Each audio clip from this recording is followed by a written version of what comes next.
Hi everyone, আজকে তোমাদের সাথে একটা দারুণ রেসিপি শেয়ার করছি, কিন্তু তার আগে বলে রাখি যে এটা আমি যে প্রসেসে বানাবো সেটা কিন্তু এটা বানানোর অথেন্টিক প্রসেস নয়।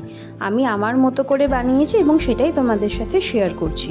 তো আজকে দেখো শেয়ার করছি কচু পাতা চিংড়ির রেসিপি। তো ফার্স্টেই আমি কচু পাতাগুলোকে কেটে ধুয়ে একটু জল দিয়ে সেদ্ধ করে জলটা ফেলে এখানে একটু লেবুর রস মাখিয়ে রেখে দিয়েছি। এটাই হচ্ছে আমাদের আজকের হিরো, আজকের রেসিপির। আর এখানে দেখো একটা মশলা বানিয়ে নিচ্ছে, এর মধ্যে রয়েছে 2 রকমের সর্ষে, নারকেল আর কাঁচা লঙ্কা, একটু নুন দিয়ে বেটে নিয়েছি। এবার মেন রান্নাটা স্টার্ট করছি। কড়াইতে সর্ষের তেল গরম করে সেখানে একটু নুন হলুদ মাখানো চিংড়ি মাছগুলো আমি ভেজে নিচ্ছি।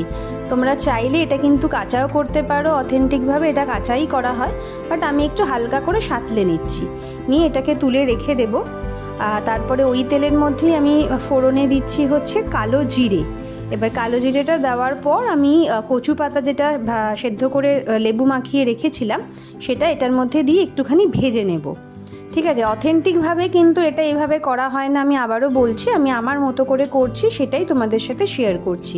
এবার এটা হালকা ভাজা হয়ে যাওয়ার পর এর মধ্যে বাকি জিনিসগুলো দিয়ে দেব। দেখো এখানে দিয়ে দিচ্ছি হচ্ছে যে পেস্টটা আমরা বানিয়ে রেখেছিলাম সেটা, 2 রকম সর্ষে, সাদা কালো সর্ষে আর নারকেল আর হচ্ছে কাঁচা লঙ্কার।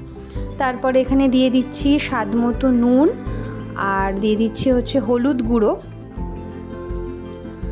আর নেক্সট দিয়ে দিচ্ছি এখানে কাশ্মীরি লঙ্কার গুঁড়ো। তোমরা দিতে না চাইলে এটা অ্যাভয়েড করতে পারো, আমি কালারের জন্য দিই, এটা দিলে কালারটা একটু কি ভালো আসে। আচ্ছা, আর এখানে দিয়ে দিচ্ছি হচ্ছে অল্প পরিমাণে চিনি, আর এখানে 2টো কাঁচা লঙ্কা আমি হাত দিয়ে ভেঙে এভাবে দিয়ে দিলাম, যেহেতু সর্ষে বাটাতেও কাঁচা লঙ্কা রয়েছে তাই দুটোই দিচ্ছি, তোমরা তোমাদের মানে পছন্দ মতো ঝাল দিতে পারো।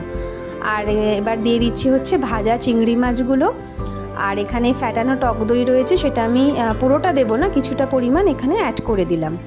এবার এই সমস্ত উপকরণগুলোকে ভালোভাবে মেশাতে হবে। আরেকটা জিনিস দিতে হবে, সেটা হচ্ছে সর্ষের তেল। যেহেতু তেল অলরেডি ছিল তাই আমি অল্পই সর্ষের তেল দিলাম। এবার এই সবগুলোকে ভালো করে মিক্স করে নিচ্ছি এখানে।